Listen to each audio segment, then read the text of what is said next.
Hello दोस्तों, कैसे हैं आप सभी लोग। उम्मीद करते हैं सभी लोग अच्छे होंगे। मैं आपका भाई प्रशांत आपके अपने YouTube channel study number 1 with Prashant में आपका स्वागत करता हूं।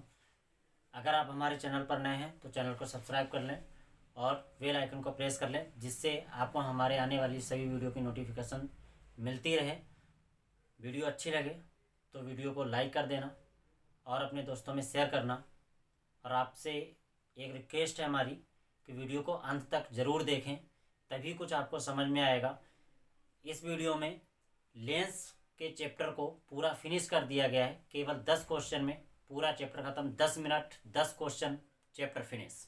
आइए चलते हैं हम लोग प्रैक्टिस सेट नंबर 4 पर। हमारा पहला क्वेश्चन है, लेंस किसे कहते हैं, इसके प्रकार बताइए। लेंस किसे कहते हैं? जब कोई एक पारदर्शी माध्यम दो गोलीय पृष्ठों से ढका हुआ होता है तो उसको लेंस कहते हैं। दो गोलीय पृष्ठ हो सकते हैं, एक गोलीय पृष्ठ, एक समतल पृष्ठ भी हो सकता है, उसको लेंस कहते हैं। इसके प्रकार, तो लेंस हमारे दो प्रकार के होते हैं। पहला उत्तल लेंस, दूसरा अवतल लेंस। उत्तल लेंस किस तरीके का होता है? ये इस तरीके का एक लेंस बना हुआ है, ये आपको बना के दिखा रहे हैं। ये उत्तल लेंस और ये आपका अवतल लेंस।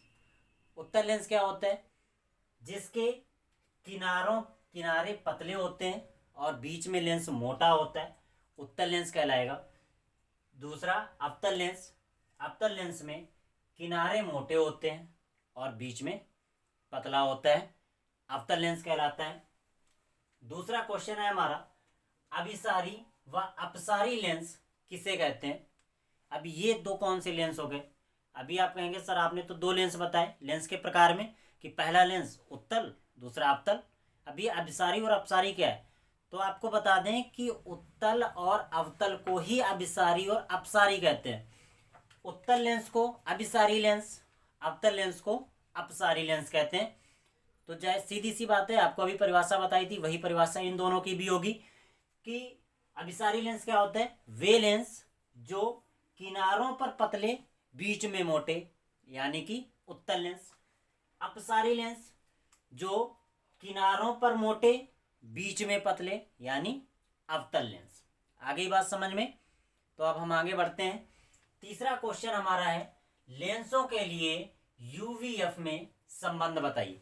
जिस तरीके से अभी हमने आपको हमारी पिछली वीडियो में बताया है कि दर्पण के लिए यूवीएफ में संबंध क्या होते हैं, उसी प्रकार लेंस के लिए भी यूवीएफ में एक संबंध बताया गया है, जहां पर यू आपकी लेंस से वस्तु की दूरी, वी आपकी लेंस से प्रतिबिंब की दूरी, एफ आपकी लेंस की फोकस दूरी है। प्रतिबिंब वहां पर भी बनता था, प्रतिबिंब यहां पर भी बनता है।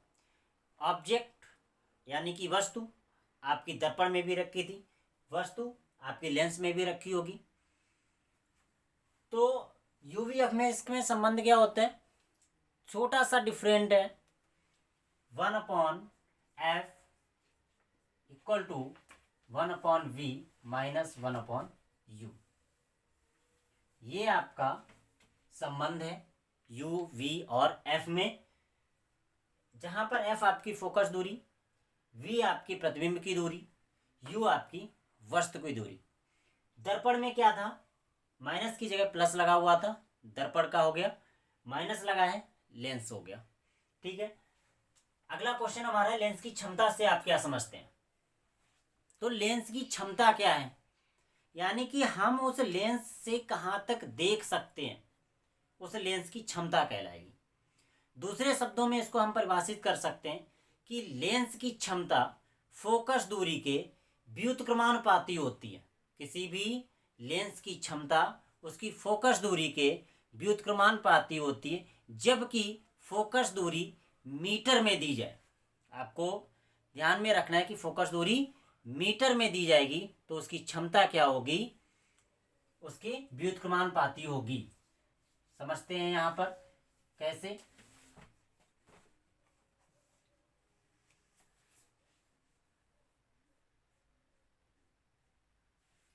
P इक्वल टू, P का मतलब पावर लेंस की, 1/f, जब f किस में होगी?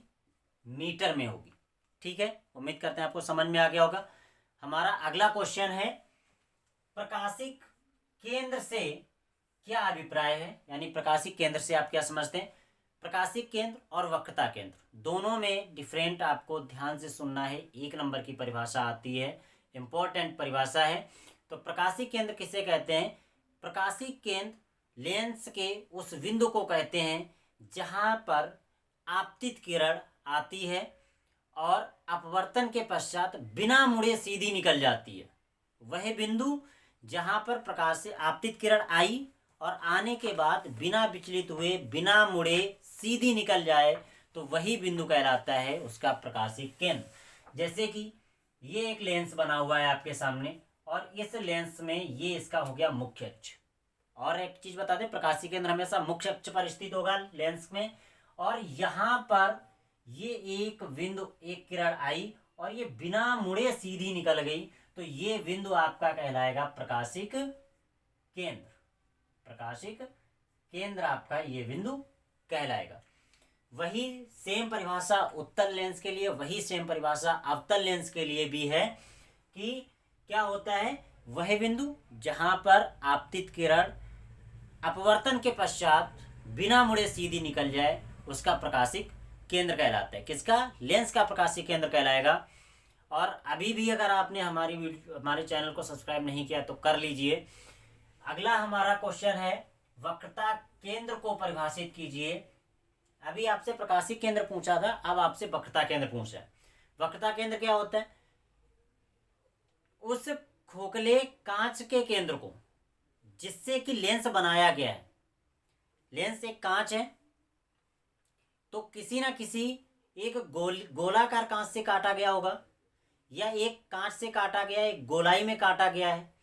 तो जिस गोल कांच से काटा गया है उसके केंद्र को ही क्या कहेंगे, वक्रता केंद्र कहेंगे।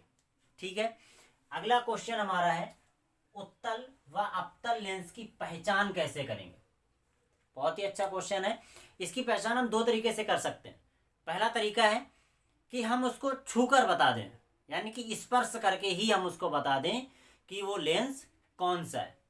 दूसरा है हम प्रतिबिंब को देख कर बताएं कि प्रतिबिंब कैसा है, कैसा प्रतिबिंब बन रहा है, कि लेंस कैसा है।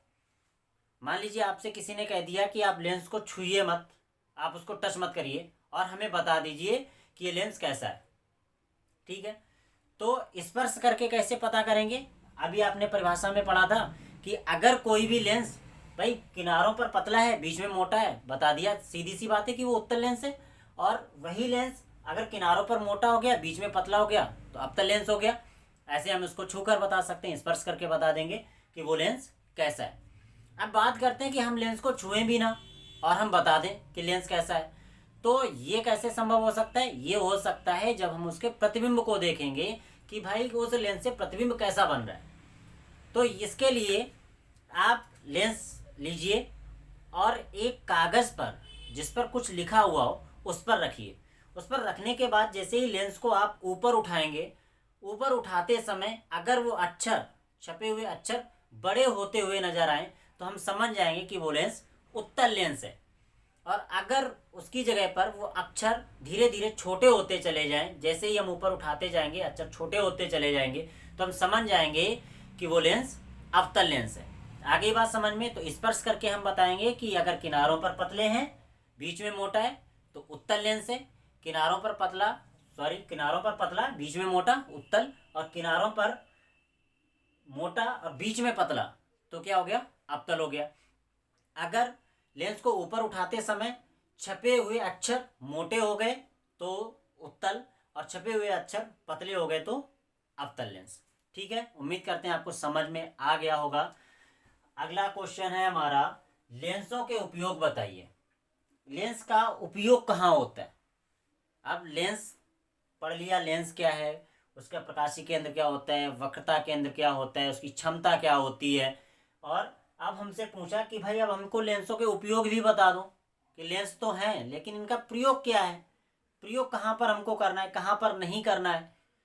तो इसका प्रयोग होता है, डॉक्टर्स इसका प्रयोग करते हैं हमारे गले को चेक करने के लिए, आँख को चेक करने के लिए, दांत को चेक करने के लिए, नाक को चेक करने के लिए डॉक्टर्स इसका प्रयोग करते हैं। सबसे बड़ा प्रयोग इसका होता है जो लोग चश्मा लगाते हैं। हम लोग जो चश्मा यूज करते हैं, टेस्टेड चश्मा, फैशन वाला नहीं, फैशन वाले में तो कोई भी लेंस नहीं होता है, साधारण सा होता है वो। टेस्टेड चश्मा जो होता है उसमें लेंस का प्रयोग करते हैं। तो दो प्रयोग तो यही हो गए, डॉक्टर्स यूज करते हैं, चश्मा में प्रयोग होता है, दो प्रयोग काफ़ी हैं। इसके बाद दो हमने यहाँ पर न्यूमेरिकल लिए हैं, दो सवाल लिए हैं। पहला सवाल है +4.5 डायोप्टर, डी का मतलब डायोप्टर जो कि क्षमता का मात्रक है, और -2.5 डायोप्टर क्षमताओं के दो पतले लेंसों को संपर्क में रखा जाता है।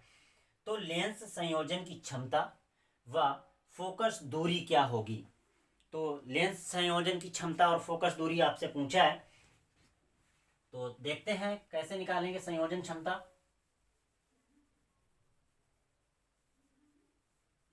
समझते हैं। यहाँ पर संयोजन का मतलब होता है दो चीजों का मिलना। यहां से एक सीधी सी बात है, P1 इसको मान लेंगे, P2 इसको मान लेंगे, और आपसे P पूछा है तो दो चीजें आपको मिलानी है। जब भी संयोजन क्षमता आपसे पूछ दे तो यानी कि जो आपको क्षमताएं दी गई हैं उनको आपको आपस में जोड़ देना है। तो P1 यहाँ पर आपको दे दी गई +4.5 डायोप्टर, P2 आपको दे दी गई -2.5 डायोप्टर, और आपसे P पूछ रहा है।